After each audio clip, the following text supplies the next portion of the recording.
عليكم، عاملين ايه يا حبايبي؟ يا رب تكونوا بخير يا رب. بس يا العيال عمالين يضحكوا عليا عشان اول مره احط احمر ولخبطت وشي. عمالين يضحكوا عليا، فيا ريت بقى تبعتوا لهم في التعليقات وتقولوا لهم يعني ما يضحكوش. تعالوا معلش اتكلم معاكم شويه النهارده. انت بتزقيني؟ انتوا قد كده مستحقريني؟ انا هقعد هنا. هاتيلي الصندوق. هو انا اصور ولا اجيب لك الصندوق ولا اعمل لك؟ هاتي الصندوق. شايفه لبسي الفانلة عشان ما يتعبش. انا طلب مني ان انا اعمل فيديو على مع الارانب.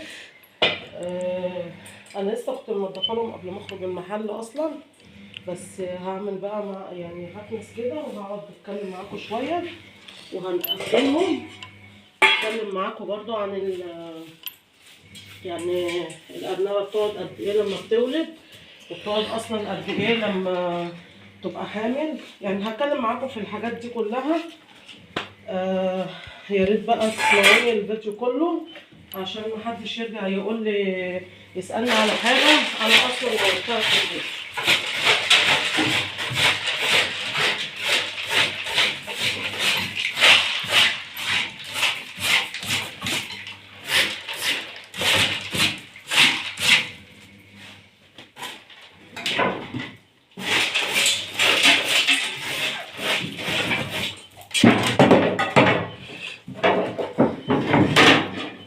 هاتي الصندوق، هاتي لي بقى الاكل يلا.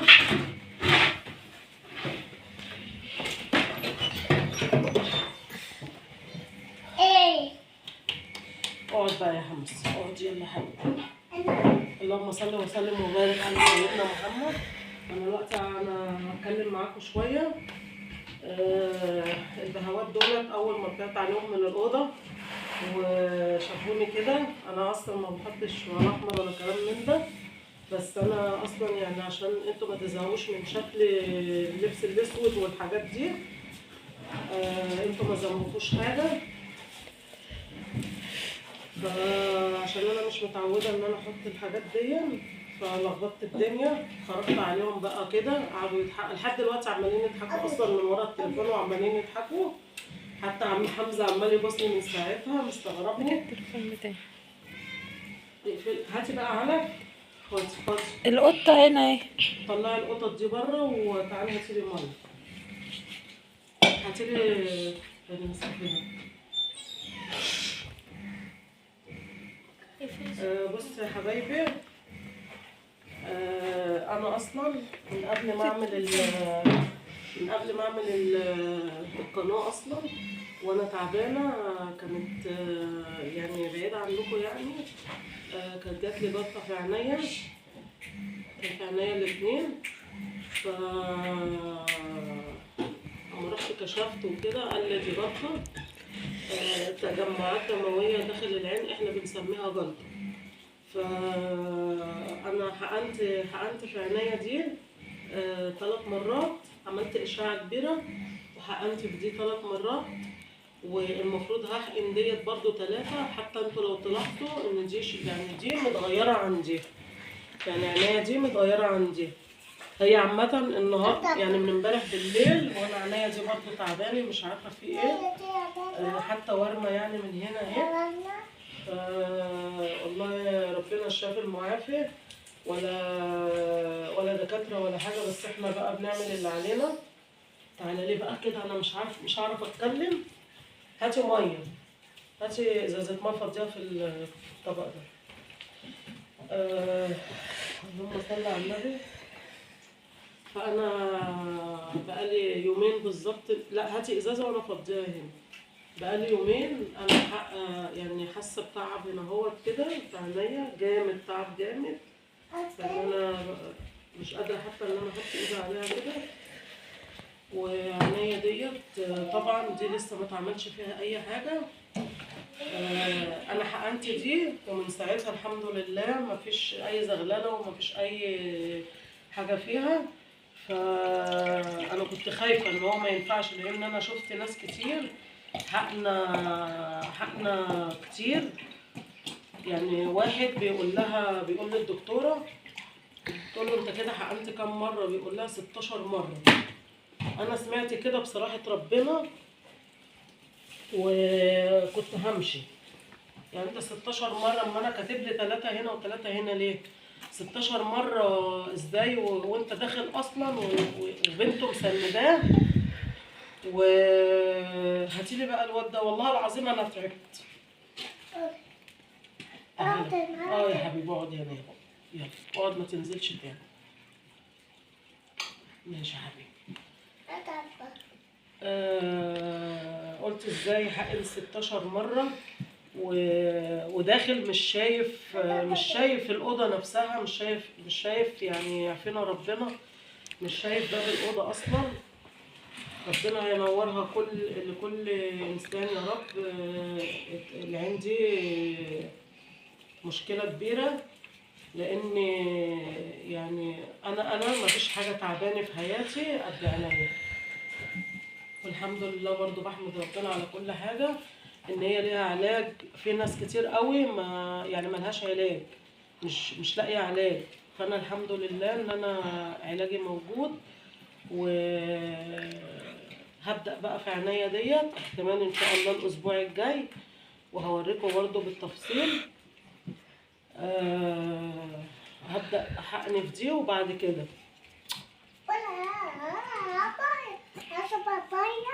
طب اقعد هنا.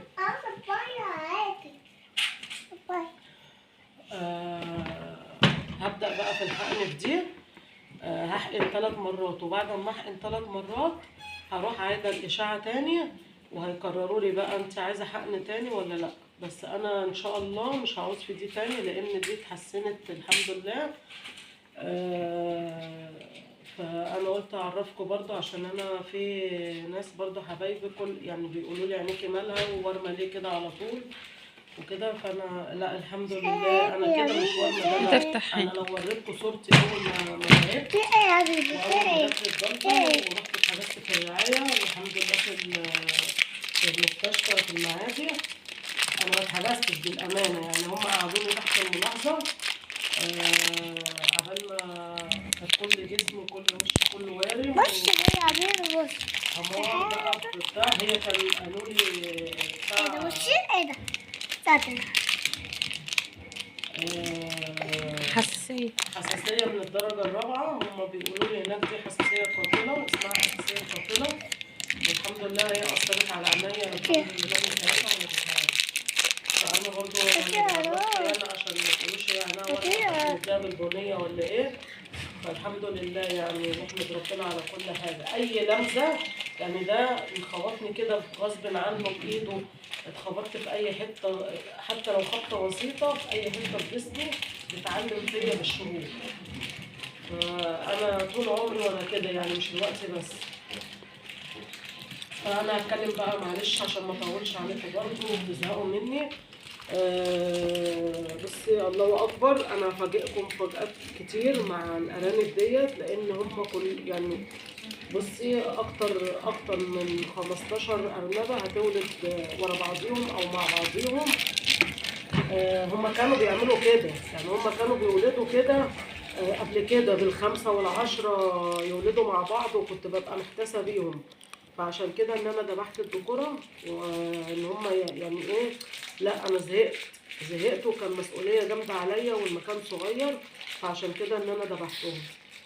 فان شاء الله كده هيولدوا مع بعضهم، لان انا مطلوب مني ارانب كتير قوي لناس حبايبي وكده. فانا لازم ان انا اراضي كل اللي قال لي.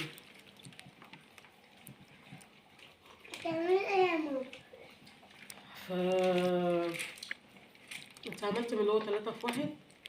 ما فيش غيره اصلا. فاحنا دلوقتي المفروض الارنبه عندي 5 شهور.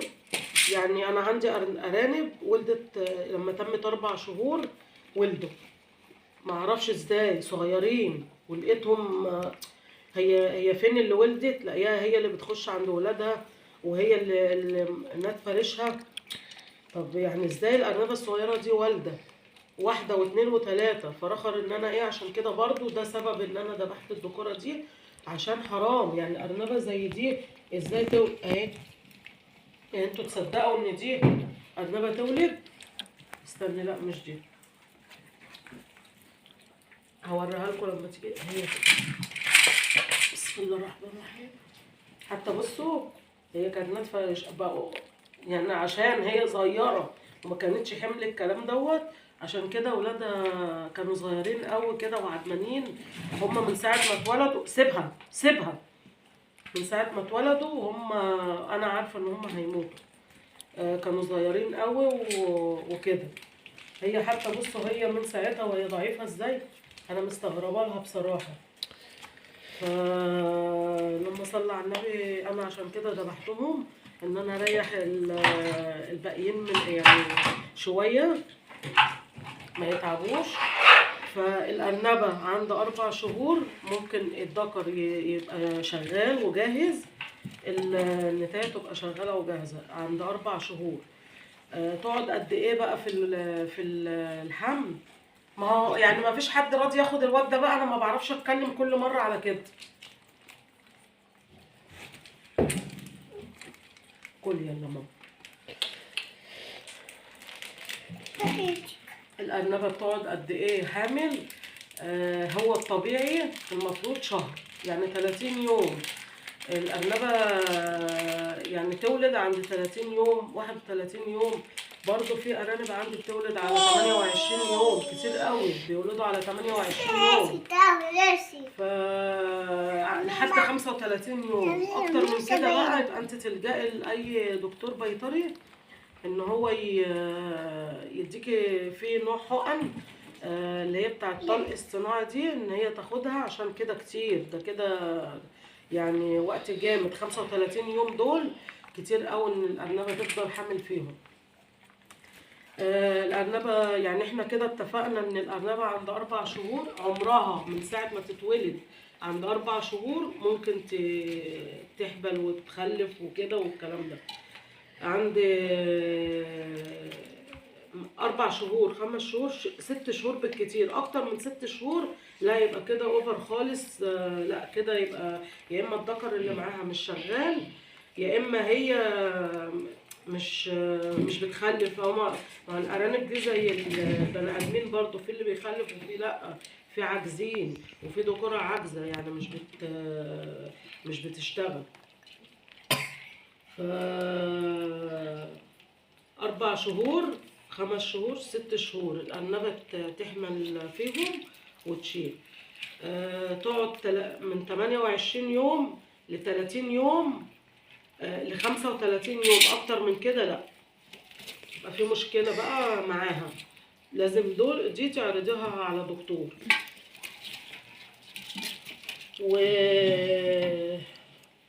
اللهم صل على النبي.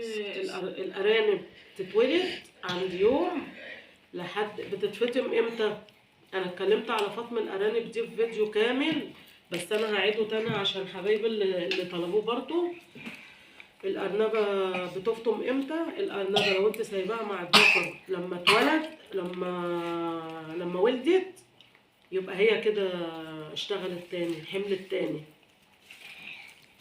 عندي تحسبي لها من يوم ولادتها لحد الوقت اللي انا قلت عليه 28 يوم 30 يوم. تحسبي لها بقى ولادتها. هي عندي 22 يوم، تبدأ من 22 يوم قبل الولادة ب4-5 أيام تبتدي هي تكره الأولانيين. مش تكرههم، تبعد عنهم. حتى لو هم جم تحتها يرضعوا، هي بتزقهم بترفسهم برجليها، ما بتبقاش طايقاهم، لأن هي خلاص بتحضر للولادة الجاية. يا ابني الناس كرهتنا والله العظيم، الناس كرهتنا. فهي عشان كده بتحضر بقى نفسها للولادة التانية. يبقى احنا كده يعني لو احنا بنربي البطاريات او في مكان ان انت عزلت الذكر عنها، مش هيبصوا هم. هما تعبوا اعصابهم تعبت مننا برضو. لا اله الا الله. طب اقعد هسيبها لك كلها، اقعد. عندي تضحكوا ليه بقى حضرتكم؟ على البارد اللي انتوا مخلفين. ايه ده؟ البرنامج بتبدأ قبل ما كده هي تبقى تجهز نفسها للولادة، وتبتدي تخرج عيالها الأولانيين وتحضر بقى للولادة التانية. خلاص هي ما بتبقاش مستحملة ان هم يجوا جنبيها ويرضعوا منها، هي بتطردهم. وبعد كده تولد، بتبتدي بقى تبعد. حتى لو هم دخلوا المكان اللي هي هتولد فيه وحضرت فيه، هي بتبعدهم، بتطردهم برضو منه عشان ما يضروش التانيين. هما كده خلاص زي العيل الصغير، الام بتبعد عنه وبتفطمه خلاص ما بيبقاش ماسك فيها. هما كده برضو نفس الكلام، بيبتدوا يبعدوا بقى ويبصوا يلجأوا للاكل، مفيش الا هو ده طعام ليهم. يبتدوا يلجأوا له وخلاص. يبقى هما كده بعدوا عنها وهي خلاص حضرت وولدت وهكذا. اما احنا بقى لو هنعزل الذكر عن النتاية اول ما تولد او قبل ما تولد، ان هي ولدت في مكان وهو في مكان، المفروض بقى نريحها قد ايه ما بين الولادة والولادة؟ هي ولدت مثلا 4 أرانب 5 أرانب، من 4 ل5 ان انت بتريحيها اسبوع. يعني في حدود اسبوع، 4-5 ايام. من ولدت اكتر من 5، يعني ولدت 6 7 8 10 اكتر من كده، فيما بعد اسبوع تعزليها عن الذكر اسبوع، يعني ترتاح اسبوع، وبعد كده حطيها مع الذكر عادي. ان هي تلقح تاني على اسبوع 8 ايام او 10 ايام، وتبتدي عشان هي ما تفقدش صحتها برضه، واللبن عندها يقل. بالتالي لو اللبن قل عندها مش هتقدر تغذي المواليد، وهينزلوا وهم هينزلوا اصلا من بطنها ناقصين تعبانين مرضانين كده. فلا، اعزلي الذكر عن النتاية، حتى يعني بلاش نعزلهم كل والدة، لا خليهم كل والدتين نعزلهم. عايزه هو انت تعزليهم كل والده بتحارب اعزليهم. يعني انت عايزه بتحارب؟ تعزليهم كل والدتين كل 3 والدات وتعرضيها على الذكر تاني، تمام ماشي. هي كده هترد صحتها وهتجمع اللبن اللي هي هترضع بيه التانيين، هيبقى كده 100. اما انت بقى لو عايزه تخليها تولد كل مره، عايزه تولد على طول عشان انت عايزه انتاج، شغليها بس غذيها، يعني شغليها بس غذيها. تعالى يا ابني كده الله يهديك، تعالى يا ابني الله يهديك يا ابني، اقعد. اي اسئله تانية يا حبايبي برضو ابعتوها لي وقولوا لي. والله العظيم 3 لو انا كل يوم بعيد الفيديو هعيده لكم، بس انا طالبه برضو منكم طلب ان انتوا، انا عامله فيديوهات كتير غير موضوع الارانب ده، يا ريت تخشوا عليها. اانا بتضايق اول لما بلاقي المشاهدات قليله، حتى لو المشاهدات عاليه في موضوع الارانب ده مش بلاقي لايكات خالص.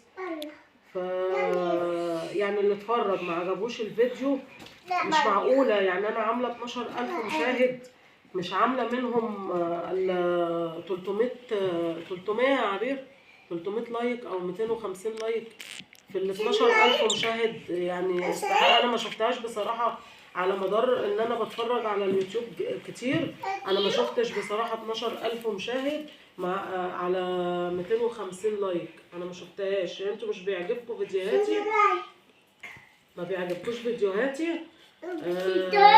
احنا ناس طبيعيين جدا، مش شغالين في مزارع عشان هنديكوا حاجات كلام او هنديكوا معلومات تضركوا. يعني انا ما بحبش اخش على استني بقى يا عبير ثواني.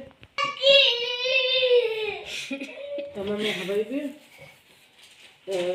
يا ريت ترجعوا للفيديوهات اللي انا عاملاها، ترفعوا لي شويه الاشتراكات اللايكات والنبي لو سمحتوا يعني.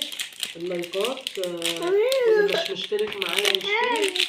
عايزة اجمع الشروط بتاعت القناة. شجعوني بالله عليكم، لو انتوا بيعجبكم فيديوهاتي شجعوني عشان ننجح مع بعض ونساعد بعض يعني في اي معلومة انتوا عايزينها، وانا تحت امركم برضه. احنا كده طولنا عليكم. اشوفكم الشكر. السلام عليكم.